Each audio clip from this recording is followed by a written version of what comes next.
Es war fast, als ob eine Bombe explodierte. Die Äußerungen des britischen Journalisten Mark Franchetti im ukrainischen Fernsehen. Fakten, die Millionen von Menschen bereits lange bekannt sind, wurden für die Gäste im Studio zu einer Sensation. Viele der Gäste im Studio und viele der Zuschauer hörten zum ersten Mal eine andere Meinung als die offizielle Meinung der Kiewer Regierung. Der Militärjournalist erzählte einfach über die Ereignisse, deren Augenzeuge er selbst geworden war. Der Moderator der Talkshow selbst als einen Korrespondenten der Sunday Times vor und als einen guten Freund, mit dem er zusammen im Irak gearbeitet hatte und dem er absolut vertrauen würde. Mark Franchetti hatte 3 Wochen im Südosten der Ukraine verbracht. Dort war er zusammen mit dem Bataillon Vostok der Bürgerwehr unterwegs. Seine Arbeit endete an der Grenze zu Russland, wo das Bataillon Vostok große Verluste erlitt. Erzählen Sie uns, was sind das für Menschen? Welche Ideologie und Motivation haben sie? Естественно, не эксперт. Я могу только говорить о том, что я сам собственными глазами видел. А то, что я видел, это бесспорно.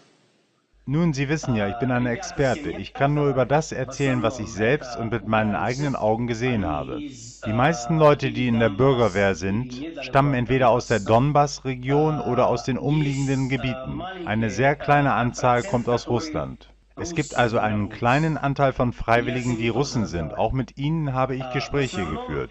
Die meisten von ihnen haben keinerlei Militärerfahrung. Es sind vor allem ganz normale Bürger, die zu den Waffen gegriffen haben. Sie haben die Waffen ergriffen, um ihre eigenen Häuser zu verteidigen, wie sie sagen, vor dem Faschismus.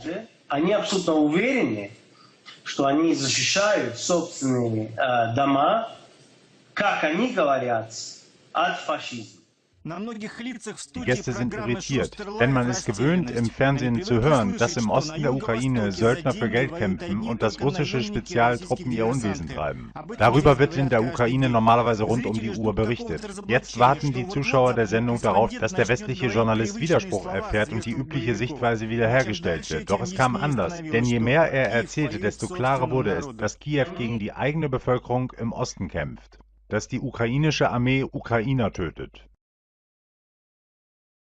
Все говорят, что мы после событий в Одессе, после того, как начали бомбить Славянск и так далее. Sie sagen, dass sie keine gemeinsame Sprache mit den Autoritäten in Kiew finden können. Nach den Ereignissen in Odessa, nach der Bombardierung von Slawansk. Ich möchte unterstreichen, dass ich hier nicht die Position der Bürgerwehr verteidige oder so etwas Ähnliches. Es wird behauptet, diese Leute würden Geld und Unmengen an Waffen aus Russland bekommen. Das entspricht nicht der Wahrheit. Das sind ganz normale Menschen. Sie verfügen kaum über Waffen. Sie haben sehr wenig oder gar keine Militärerfahrung. Und ich kann sagen, dass sie sich absolut sicher sind, dass Russland ihnen bald helfen wird. Sie warten auf Hilfe aus Russland. Und ich als derjenige, der in Moskau arbeitet, sehe, dass Russland überhaupt gar keine Absicht hat, sich dort einzumischen und ihnen zu helfen. Und ich meine Russlands Hilfe in Bezug auf Geld, auf Freiwillige, Waffen und Ähnliches. Das will Moskau überhaupt nicht. Я имею в виду в плане поток деньги, поток оружия, добровольцев и так далее. Und während Franchetti sprach, hörte man absolute Stille im Studio. Und nur als man endlich begriff, dass Franchetti nicht das sagen würde, was man von ihm erwartet hatte, wurde er unterbrochen. Wir sind hier ja nicht an der Front. Ja, ich verstehe das, aber so etwas in der ganzen Ukraine auszustrahlen, das ist einfach beschämend.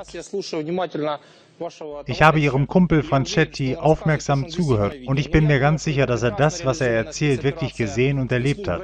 Aber ich denke, das ist eine sorgfältig durchgeführte Sonderoperation der russischen Geheimdienste, die deshalb organisiert wurde, um diese Eindrücke bei dem westlichen Journalisten zu erzeugen, damit dieser Journalist diese Eindrücke weiter im Westen verbreitet.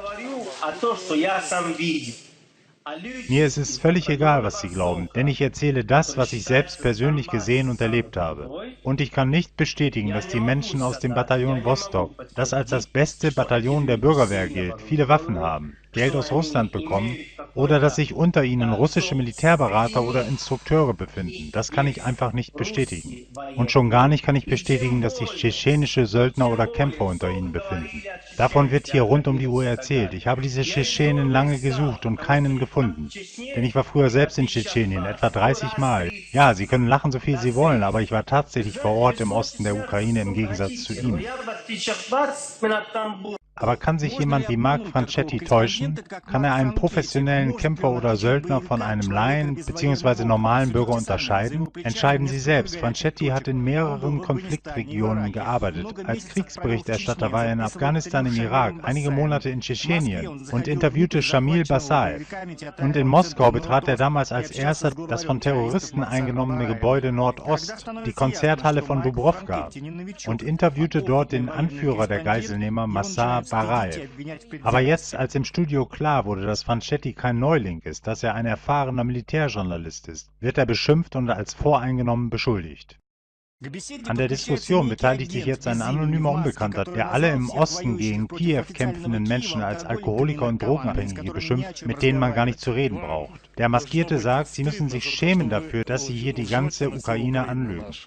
Warum muss ich mich schämen? Ich erzähle das, was ich gesehen habe. Was soll ich sonst erzählen? Wollen Sie, dass ich lüge?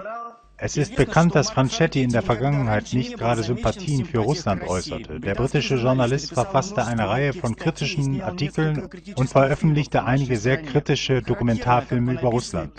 Interessanterweise beschreibt Franchetti dann die Situation, als das Bataillon Vostok zusammen mit ihm selbst an der russischen Grenze von russischen Zollbeamten verhaftet wurde.